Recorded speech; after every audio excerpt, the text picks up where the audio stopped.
You're tuned in to RBLR, the home of Tampa Bay's Reveler Sports. 4 seconds left. In front. Happy moment. The Tampa Bay Lightning have won the first Stanley Cup.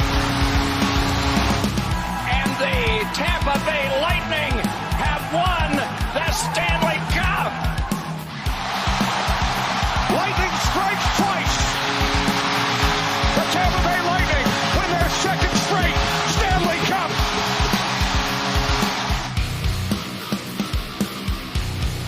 Welcome back, everybody, to RBLR Lightning. My name is Jake Ricker. Alongside me, it's Joe Zamatano. It's Matt Gannon. Guys, welcome back to the show once again. The playoffs are officially underway, and the series is tied 1-1. And we have two, I almost want to say identical games. Guys, I kind of felt like I watched the same game on repeat, just with the teams flip-flop. We'll get into that more, obviously, when we start breaking down these games. But first and foremost, how are you guys doing today? Doing Could well. be better. Could be worse. And at the end of the day, we're going to get into it. But look, it's a split, and that's what you want. Sweeps are boring anyway. There you go. That's the perfect way to put it, Matt. Well, before we get into the actual nitty-gritty of the games, let's break down some injury news and updates for everybody. So the Lightning obviously dealing with some injuries right now, and that's been a big effect for them, especially in Game 2. But Tanner Jeannot was back in the lineup. He's healthy and looking like he's going to be back in the lineup full time. Eyssimont was able to skate, but was ruled out for Game 2. It seems like he is going to be day-to-day. Victor Hedman is also officially listed as day-to-day and was skating before Game 2, but did not play in Game 2. And then everybody else seemed to be back in the lineup and fully healthy. So Hedman and Cernak are the two ones that did not play and were supposed to play. Eyssimont as well.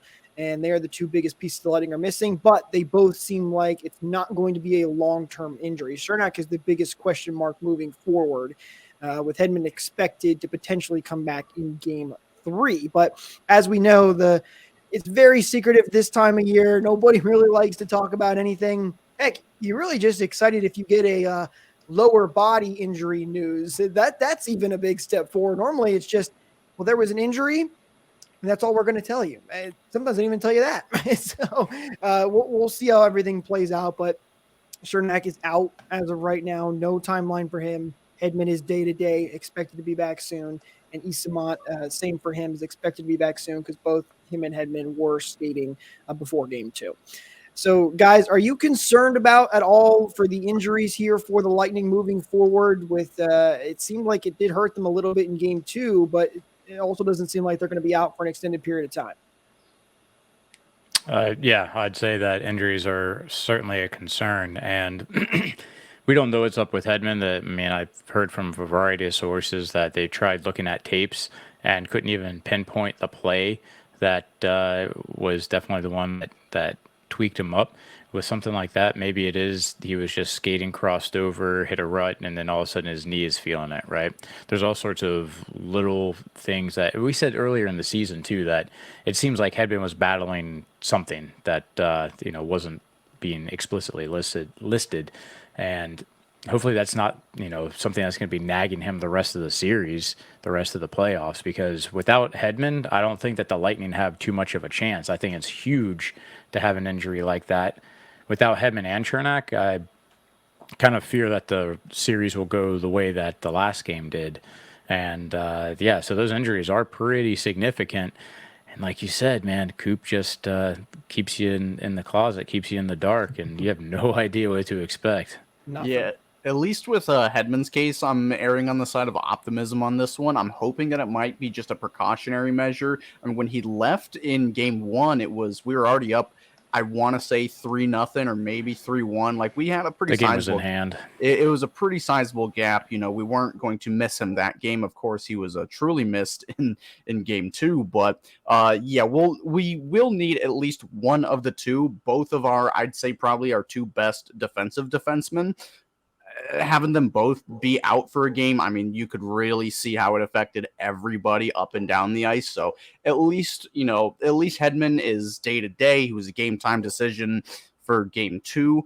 holding him out of the lineup. It might be a good decision in the long run, but I am a bit concerned with Eric Chernak. I mean, that Michael Bunting hit, we'll get into it a little bit later, but I mean, it took a while for Chernak to get up. I'd hate to speculate, but that's got concussion written all over it, and that could be, weeks, possibly. It could be even longer, could be a little bit shorter, but you never want to rush a guy. But playoffs, you do have to play through the pain, but concussions are a little bit different. I hate to speculate. Yeah, concussions are definitely different, even if you are in the midst of one. I've been concussed a time or two, and you just don't know what the day is going to bring you. You might have a great day one day, and then like the next day you feel disoriented and just have vertigo where you don't have your balance fully.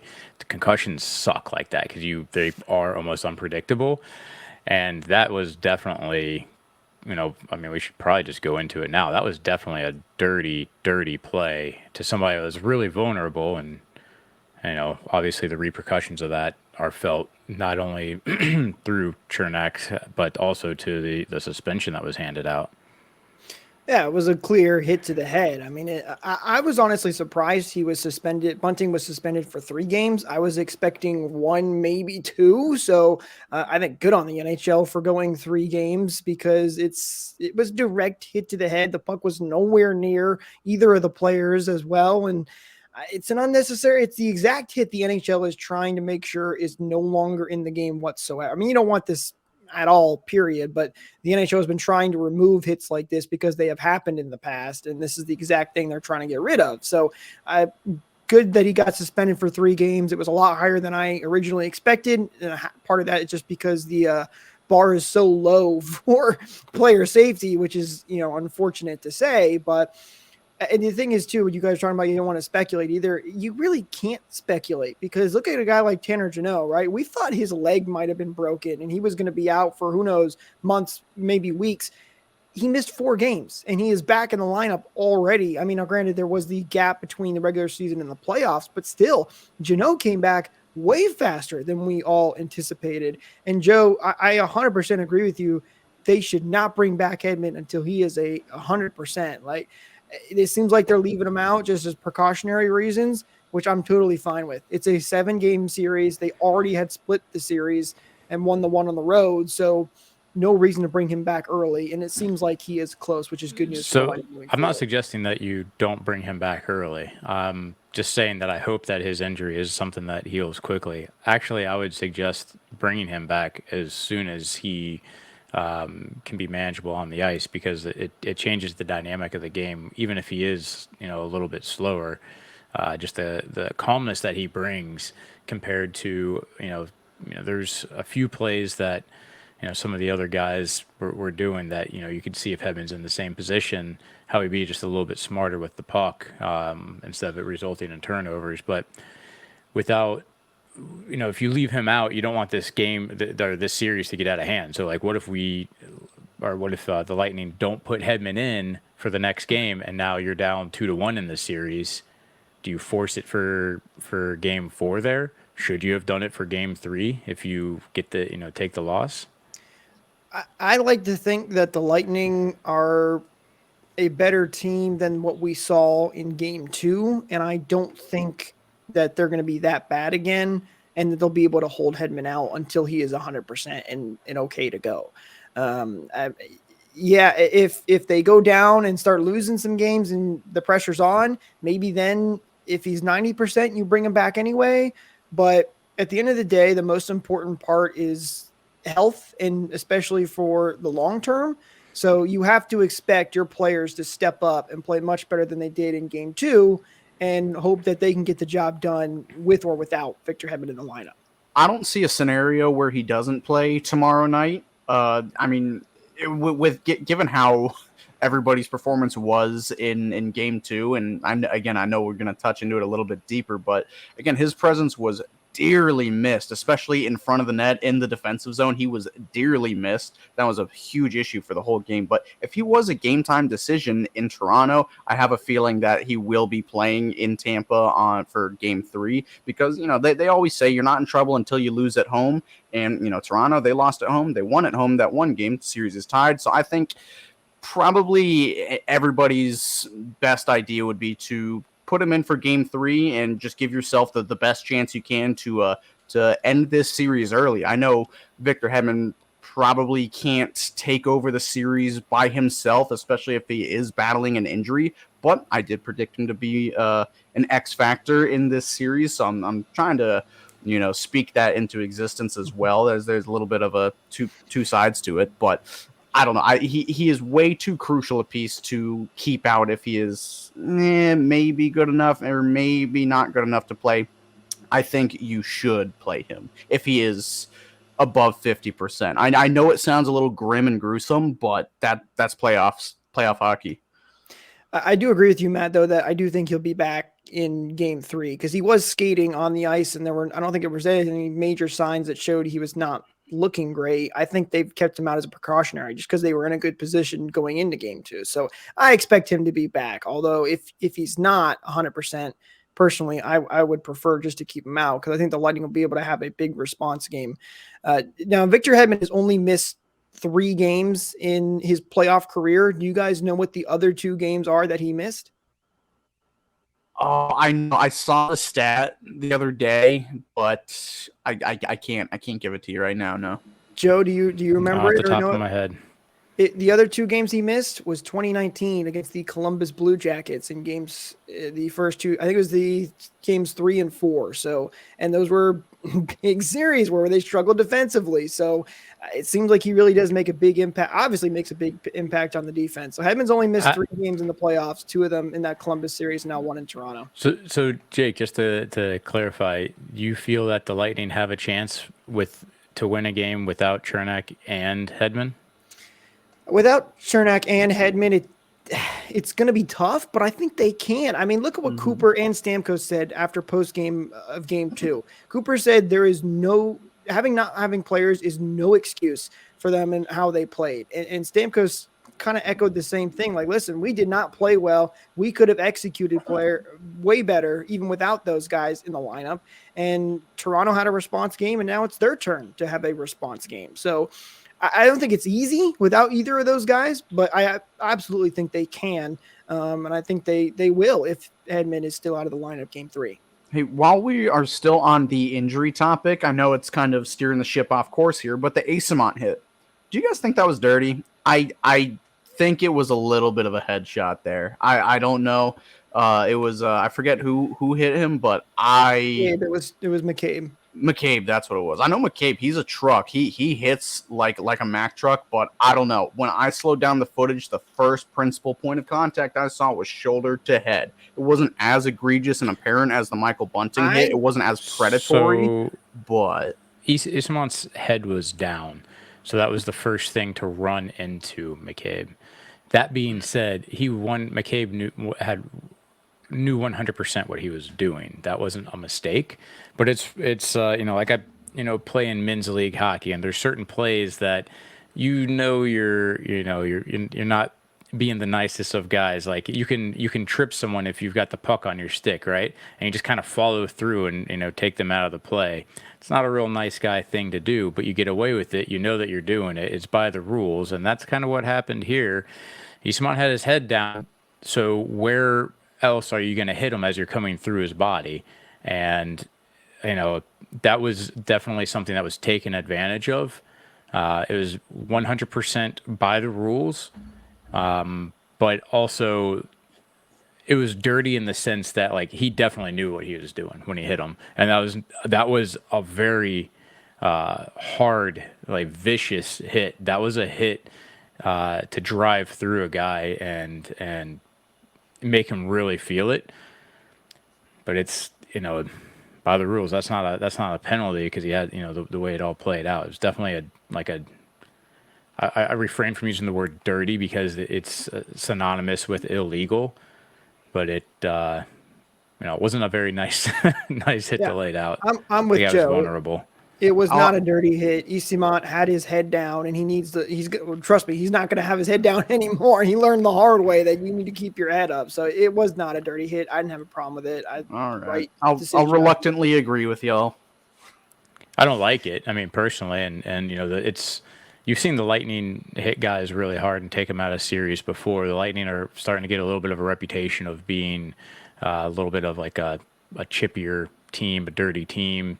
Well, I mean, I understand you're shaking your head, Jake, but that's not my opinion. It's just what you hear, and you can disagree Right. with it, but it's the perception, right?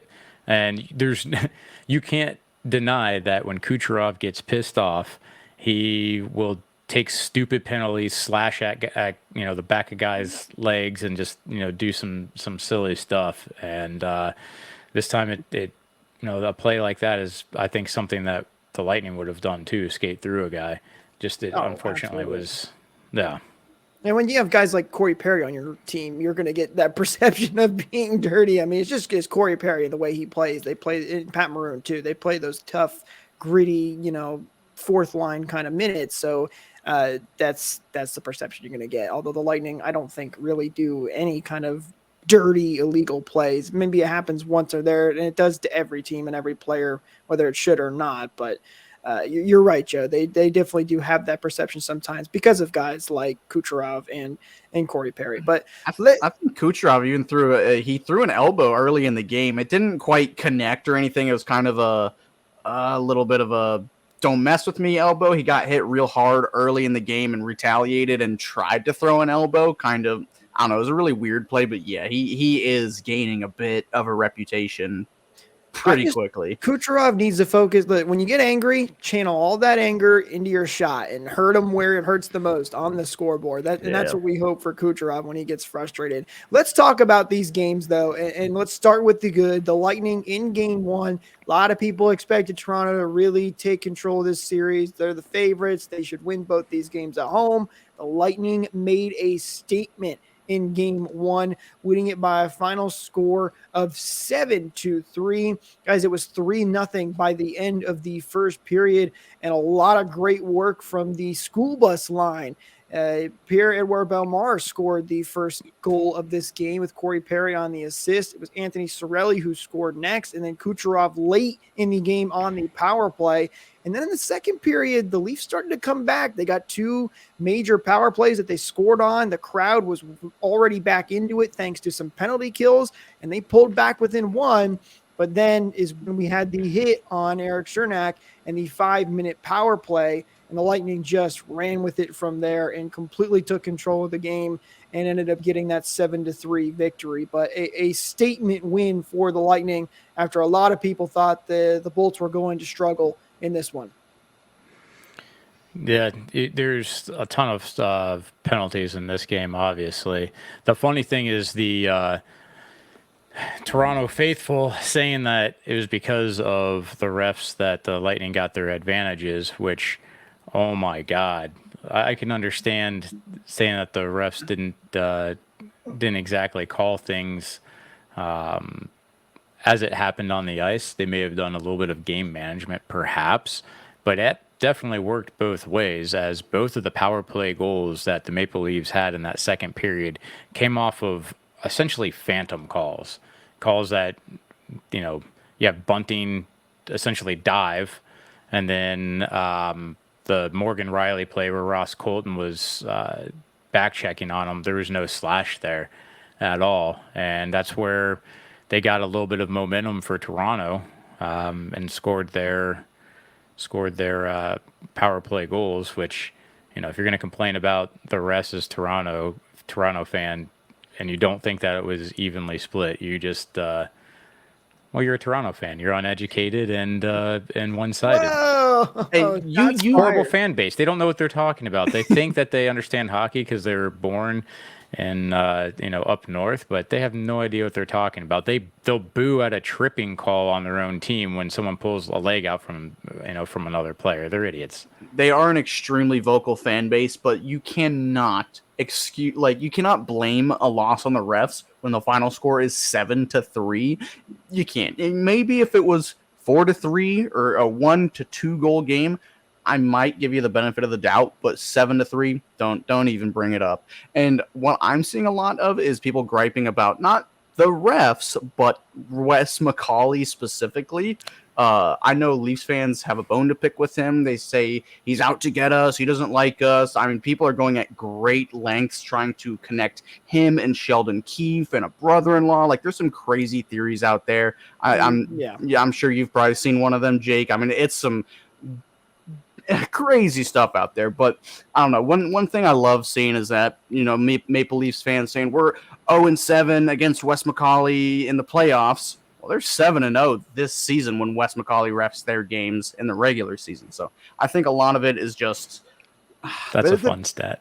they were upset after game one. I completely understand, but they were going at great lengths trying to say that Wes McCauley specifically is out to get the Maple Leafs. I mean, I don't know a more coddled fan base or team in the entire league. Maybe the Rangers are up there, but it's absurd the lengths these people are going to not accept a loss. And I just also excusing myself here, but I'm not blaming game two on the refs. I'm not blaming it on anybody but the players on the ice and maybe the guys behind the bench, but I'm not blaming it on anybody but the guys that actually play the game.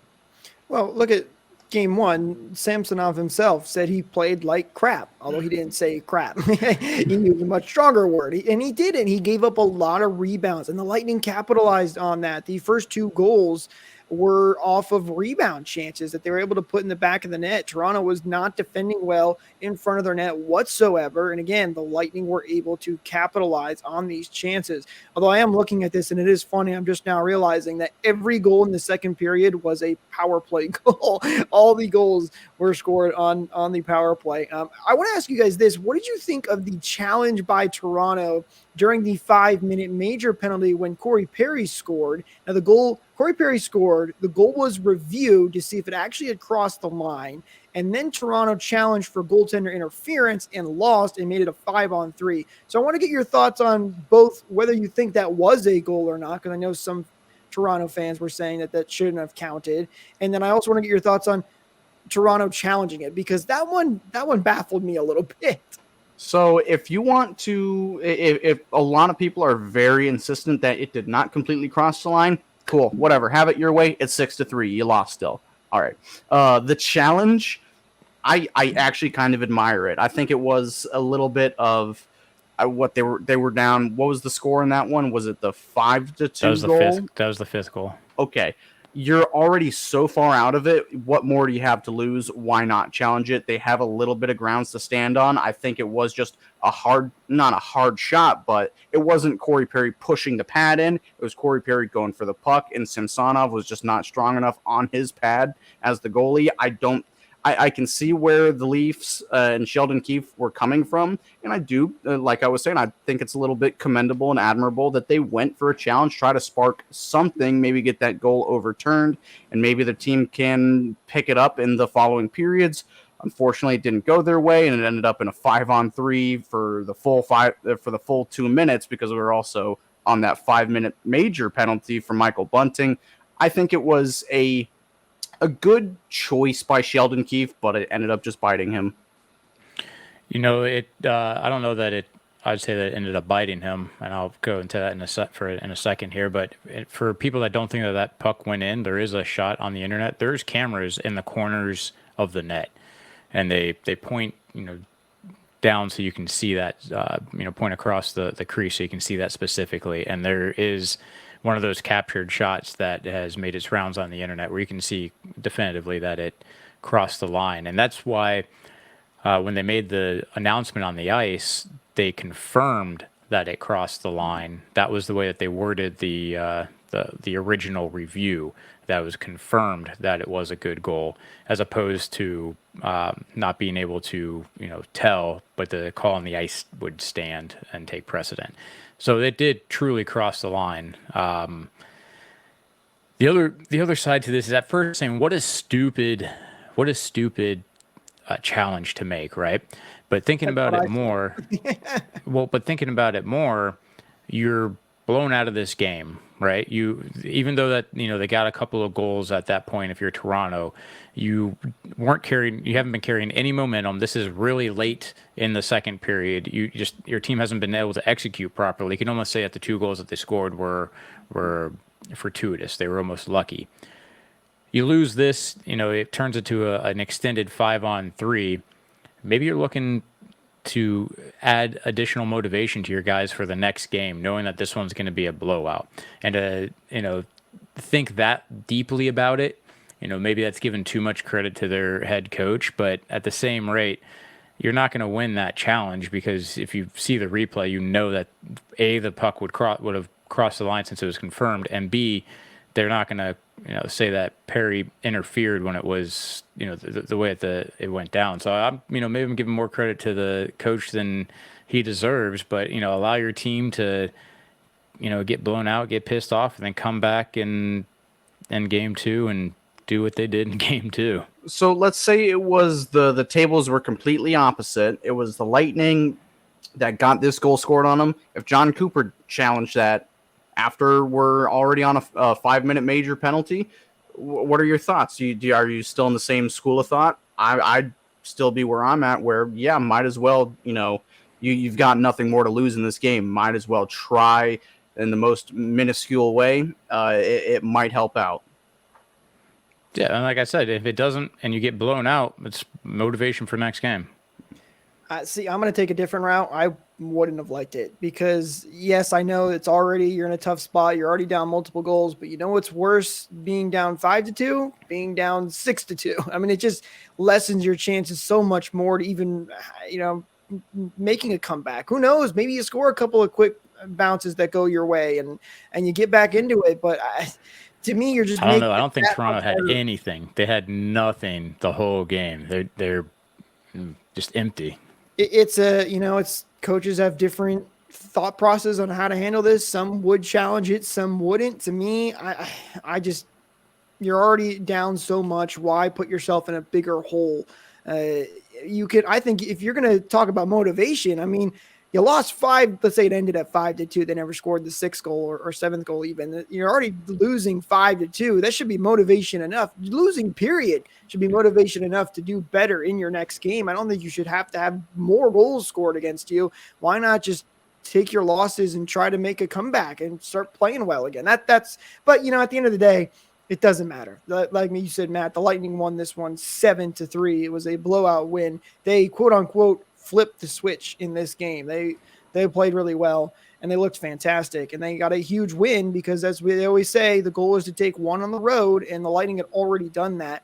But then going into game number 2, the Lightning were saying, hey, we're playing with house money. Let's try and pick up that second win. And, well, that did not happen whatsoever. It was a complete reversal from game 1, where the Toronto Maple Leafs were the better team. The Lightning could not defend in front of their net. They given up some rebound chances, and Toronto capitalized on all of theirs, and they win this one 7-2. So almost identical scores, the difference of 1 goal scored for the losing team, but Toronto with a huge response and does tie up the series. And guys, now, do you attribute this loss to the Lightning just not playing well, Vasilevsky struggling, or do you focus more on they were without their top 2 defenders in Victor Hedman and Eric Cernak in this one, and that's a big reason to why they lost? Neither. I think it's a damn good Toronto team that just got embarrassed in their own building after they have every single thing to prove in the playoffs. It's game 1. You got ran out of your building. The fans sprinting out of the building with 10 minutes to go. I mean, I do attribute it to, having our 2 top defensemen out, but I would put more of the emphasis on just Toronto had to bounce back in a big way. So a little bit of both, but yes, definitely I'd say Toronto, the Leafs in general just had to make a statement, and they came out guns a-blazing. And I'm not sure if they may have used everything in their tank for that 1 win, but they needed to make a statement, not losing 2 at home with Tampa, holding all the cards in the series, controlling their destiny. It was just a huge bounce back from them, in my opinion. Yeah, and I definitely think that is a big part of what happened to them. But I also think that's one part of 3, essentially. They needed to come back strong and play hard. So they definitely were playing with some desperation, right? The second thing is that they scored with 40 seconds into the game. That not only allowed them to, gain a lead and play a little bit differently, a little bit more open of a game where you can shut down the Lightning, but also you're playing with confidence at that point. So they went in with desperation, they got early confidence, and then on the Lightning side, you had some depletion with injuries. So the combination of those three things, the desperation, confidence, and injuries on the Lightning, ended up being pretty much a perfect storm. Plus, as you already mentioned, Jake, the Lightning were playing with house money. You always say if you take the one on the road, home ice advantage ends up going away, and the Lightning accomplished their mission despite what happened in that the rest of that second game. And one thing to also consider is that in game one, we were without Victor Hedman and Eric Chernak for, I'd say, over half the game. I'm not sure when Chernak's hit was, but it was in the second period. Let's say half the game. They were without them for half the game. I'd say it was a big part of the Leafs coming back. And also one other thing to consider is that, the Bolts were on the power play for half of game one as well. You're not letting Austin Matthews and William Nylander come out onto the ice very much at all. Mitch Marner, he's a penalty killer, so he was out there a good bit, but not in an offensive role. So I think that plays a big part into it as well. Yeah, I think you guys nailed on the head. It's, you never want to blame it on one thing. It's often a combination of things that go wrong for a team when they're not playing well. And I think the not having Hedman and Chernak definitely didn't help whatsoever. The Lightning did start to play. I thought they'd been better 5-on-5 all. Granted, not every goal was scored on the power play in game two, but maybe up until halfway through the second period, I thought they were playing pretty well 5-on-5. But that momentum is such a big thing in playoffs. I think it's a very underrated thing that people don't always realize. But when you get some momentum on your side, you can really take it and run with it. I mean, heck, look at the Leafs in game one. They started to come back after those power play goals and those penalty kills, and almost tied it. And then they were able to pick up some momentum in game two, and this time ran with it. But hey, how about Ian Cole scoring a goal in game number two to make it 3-1 at the time, which you thought, all right, here we go. Maybe the Lightning have some. That was a nice goal by Ian Cole, and good for him getting on the score sheet. So look, Ian Cole had a beautiful goal. He did so many great things in that game. Unfortunately, did so many bad things as well. I'm really glad that Ian Cole scored such a nice goal. He definitely has some hands and can pull out a move, and he makes some great plays. But then he goes and takes stupid penalties, makes stupid reads, and then ends up hurting the Lightning. Overall, I think he had a relatively rough game, even though there's a lot of power play goals in this game, weren't there? There were, I guess, 2 of the 7, and Cole, he was a -1 in the game. So I guess that's not horrible, all things considered, but I think at least one of those goals. The first goal was off of a lot of people blamed the power play. A lot of people blamed that first goal on Cole, although I don't think it was Killorn who turned that puck over, and it caught Cole way off guard, and he had to try to make a quick turn, and then he took that tripping call. If Killorn doesn't turn that puck over, Cole never makes that trip. But what I say last week about penalties, if you don't give the refs an excuse, they're not, they won't have anything to call. Well, I guess that wasn't completely true for game one, but don't give them the opportunity, right? And even though Killorn may have made a bad play, he ended up being the one that tripped him. And there's a few mistakes that he definitely made. He got 4 penalty minutes in the game. I know there's a handful of turnovers, and he did well, but he was very noticeable out there for both good and bad reasons. That's one thing I love about Chernak's game is that the way that he shuts stuff down. You won't always really necessarily notice him out there. The puck's not on his stick for but a moment before he takes it off the other guy and dishes it out. He's a more invisible player unless you know the nuances that you're looking for. But Cole is very very visible, and again for both good and bad reasons. You want to know something crazy? You know who led the team in ice time in game 2? Who's that? Darren Radish. Pretty My crazy. guy, Darren Radish. No, I do want to shout him out. He actually has looked very comfortable in both of these games. And also Hayden Fleury jumping into this game 2 lineup.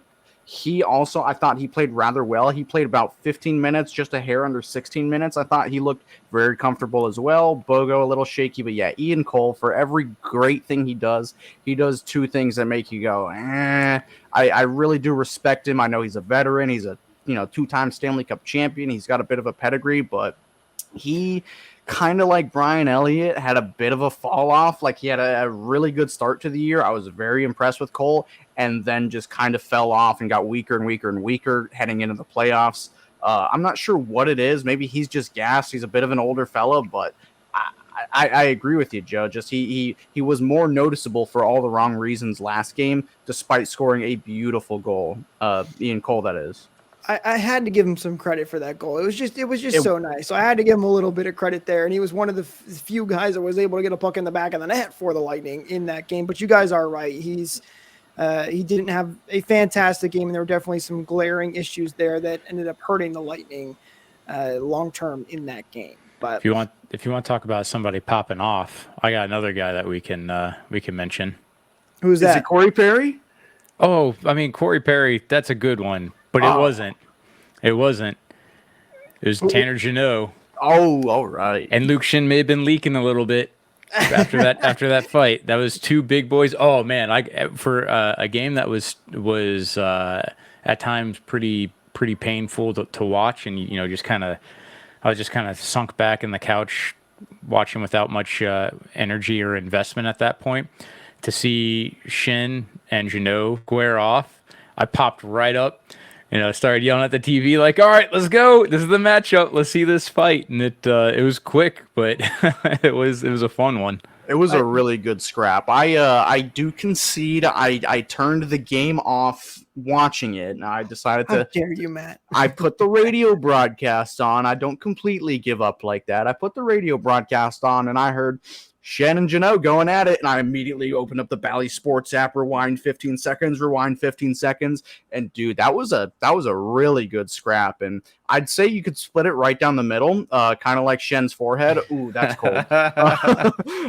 But no, it was a really even fight, and just like I said in the last or Tuesday's show, Monday's show, whichever one it was, I was really wanting to see those 2 go at it, and I'm starting to think it might not be the only one we get out of Tanner Jeannot and Luke Shen. I'd like to see them both go back at it, but man, yeah, what a fight that was. It was really good to see Tanner Jeannot, making an impact immediately back on the ice. And we were speculating, man, that leg injury looked really gruesome against the Islanders. And there's certain guys that, there's certain things that they have to their game. Like if Braden Point, when he went down last year in Game 7, Braden Point is all legs. He's the speed demon. As long as Tanner Jeannot's hands are all right, dude, that's all we need him for. He's got hands of steel. He had a great fight. I almost wish it was a little bit sooner. Maybe it would have energized the bench a little more earlier in that game. But he stepped up big. He fit right back in after suffering what we thought to be a bad injury, as you mentioned there, Matt. The last thing I want to talk about before we talk about the upcoming games for the Lightning then is, did you guys hear the clips of the one and only Phil Esposito taking some shots? So Toronto, for those that don't know, Toronto fans were apparently throwing things into the Lightning penalty box. In fact, it was so bad that the referees had to step inside the penalty box with the players because Toronto fans were really egging on the Lightning, even though the series is now only tied at 1-1. It wasn't like they were even up 2-0, but the fans were throwing things, and Espo, let's just say he had some colorful words to describe some of the Toronto fans. Yeah, that you got a fat lady, or is that a man with long hair? Oh my God, it's such a good clip. I love that. I love Esposito so much. And I saw some people saying, "Oh, he's gonna get canceled" or something like that, and just everybody else saying it's Phil Esposito. You cannot cancel him. That was just too good of a clip. Like who would call for him being canceled? Like people in Tampa that are listening to a radio broadcast of sports, they know who Espo is and love his color commentary. Comments. Yeah, and dude, I mean, he created this team. Like, are you gonna fire him from the team? Whatever. Yeah. But I did think it was really funny. The guy in the yellow jacket trying to egg on Tanner Janot. Like, out of the 2 fights he's had for the Lightning so far, one ended in a stone cold knockout, and the other ended about 5 minutes prior to the yellow jacket guy with the guy bleeding, holding his face off the ice. I mean, you really want to challenge that guy? I mean, he's lucky there's a barrier plexiglass there. They mentioned it in the TV broadcast how Ty Domi went into the penalty box about 20 or so years ago and absolutely dummied a fan when the fan fell, went over the glass and fell in. Oh my God! And it's just he got his due. The fan definitely got his due, and actually that fan got their due as well for that Toronto fan. They got kicked out. That's what happens when you're uneducated and a poor sport with no class. Pat Maroon even leaned over like into the little gap and was yapping back at the fans as well. And he said something to the one lady. I don't know what he said, but the lady looked shocked. When Maroon said so something. just like going against Janot in a fight, you're outmatched. Right. There's no way you're going to win a trash talking competition against Pat Maroon. You are outmatched. Just sit down. Just sit down and know when you're outclassed. That was really entertaining to me, seeing the lady's reaction after Pat Maroon said something. And I think it almost took her back for a minute. But listen, at the end of the day, it was all fun and games. But the Lightning, they looked good in game 1, but they didn't look in game 2. But if you want to look really good every single day, you can head over to shop.rblrsports.com and check out the awesome themed merch that we've got for you guys. Lightning themed merch, Rays inspired merch, you name it, we got it. And I also have to shout this one out every time. You got the fantastic Rays boots on, arms crossed, the Tampa Bay shirt. It's all fantastic. Make sure you go check it out, and you can use code BOLTS for 10% off your order. Again, that is shop.rblrsports.com. Links, as always, are in the description as well, right here on YouTube as well, which, by the way, if you're not hanging out with us on YouTube to get the full show experience, make sure you like and subscribe right here on the channel and follow us at RBR Lightning so you don't miss out on our future shows. But guys, now it's time to look forward for the Lightning. Games 3 and 4 coming up back home at Amalie Arena. We said it a couple of times here. They were able to do what they wanted, and that's split the series, take one from on the road. Now, if you can win both your games at home, you're going to be up 3-1 heading back to Toronto. So what are your key things for you guys the Lightning need to do to make sure they come out winners here in the next 2 games at home? I think they've done a pretty good job at neutralizing Purse Boy. I had to slip that in there for a friend. Did you call him Purse Boy? Austin Matthews is Purse Boy. John Tavares is Pajama Boy.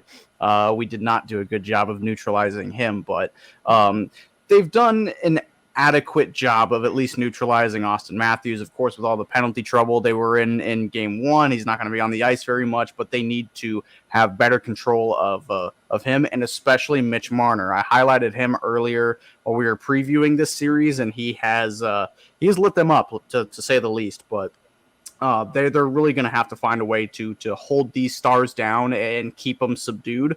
I'm looking at the Los Angeles versus Edmonton series. Connor McDavid is being held to, I want to say, only 1 or 2 points through 2 games. I mean, that's almost stranger than him having 10 points through 2 games. So I think they're going to need to take a page out of LA's book and really clamp down on some of the stars and just, it doesn't have to be run and gun. It doesn't have to be also rough and tumble hockey, but you need to find somewhere in between where you can play your game and not get sucked into bad traps, not get run over, and not get sucked into power plays and penalties against. They just need to play their game and maybe slow things down a little bit, not only for them, but slow the Leafs down. They're a fast team, especially when you're heading home. You hold all the cards in your favor. They're going to need to find a way to just slow the game down and play their game. I definitely agree with the slowing the game down. And one of the things that are, that have been really good and surprising. Listen, when you've got Belly and Perry and Colton and Cole scoring goals, those are guys that are contributing offensively. That gives you that depth that you really need.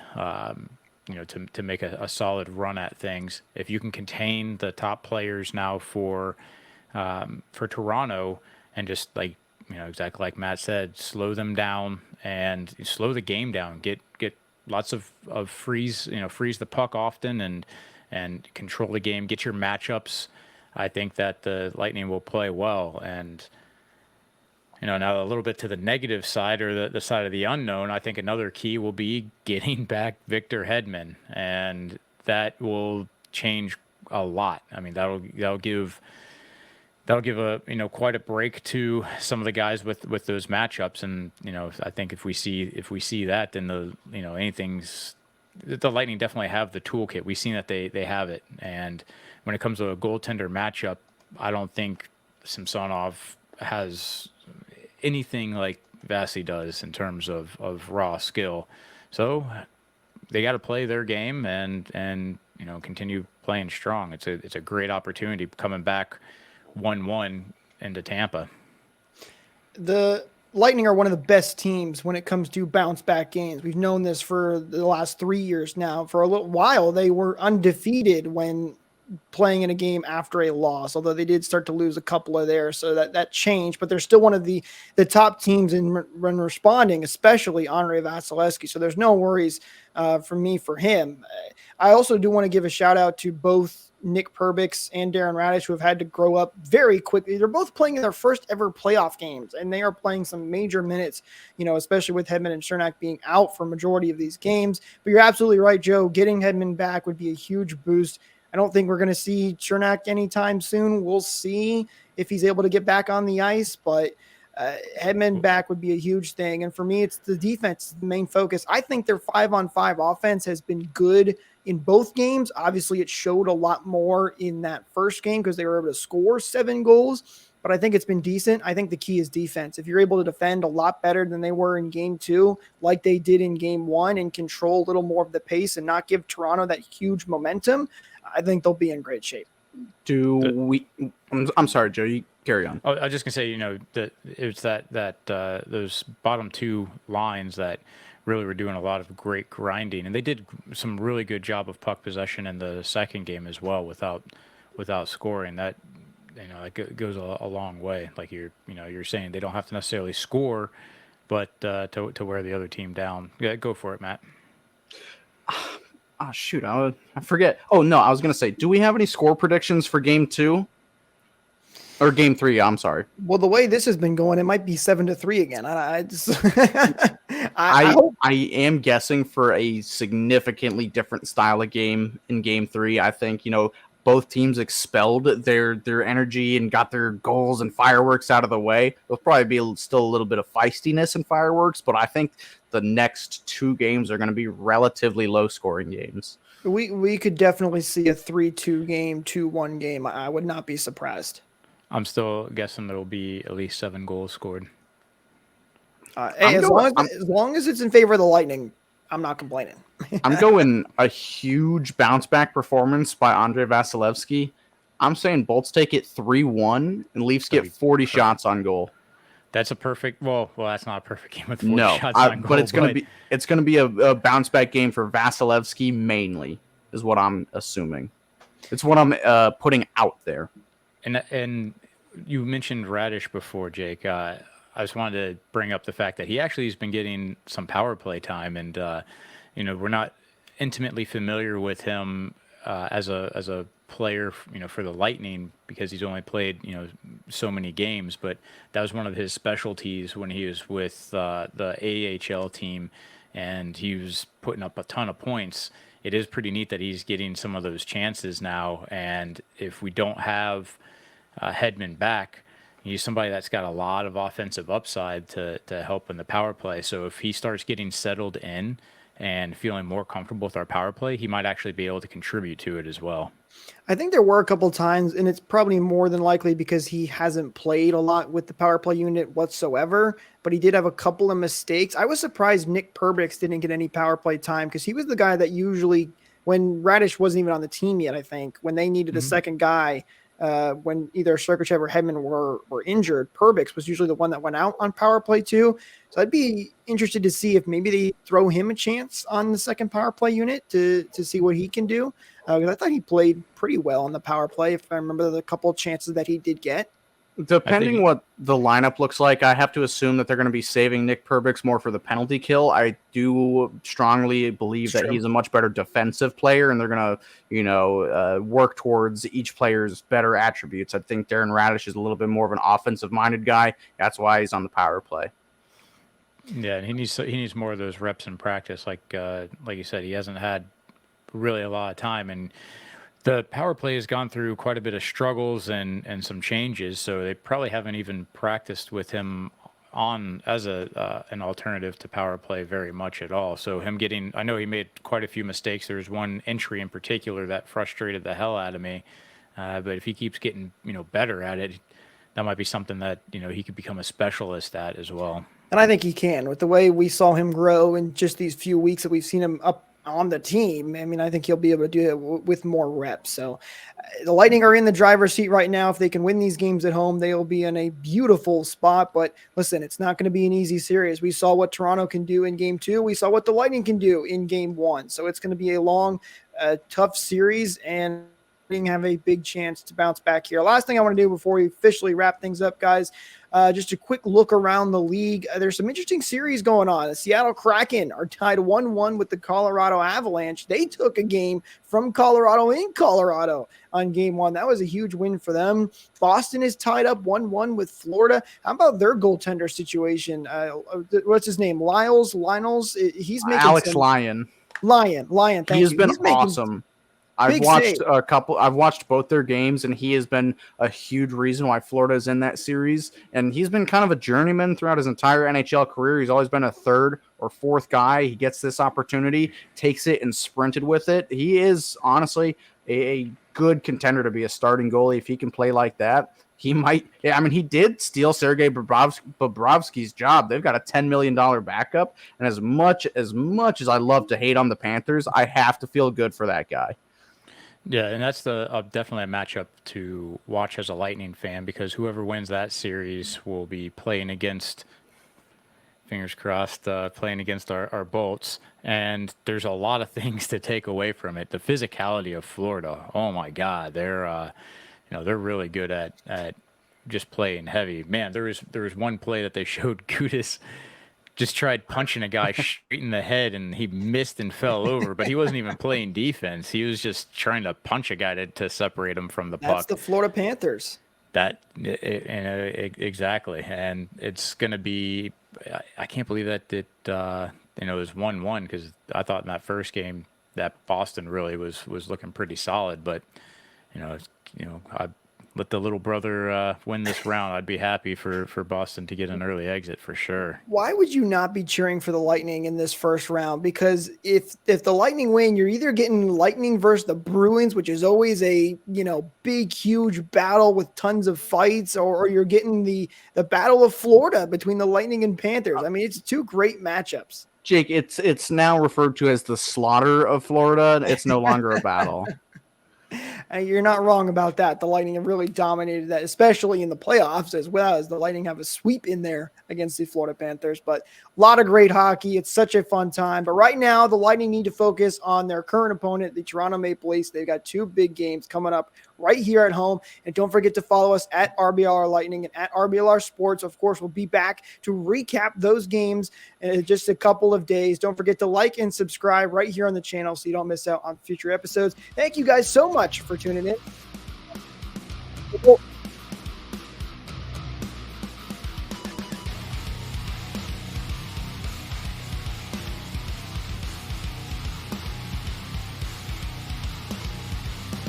Thank you for tuning into this presentation by RBLR Sports.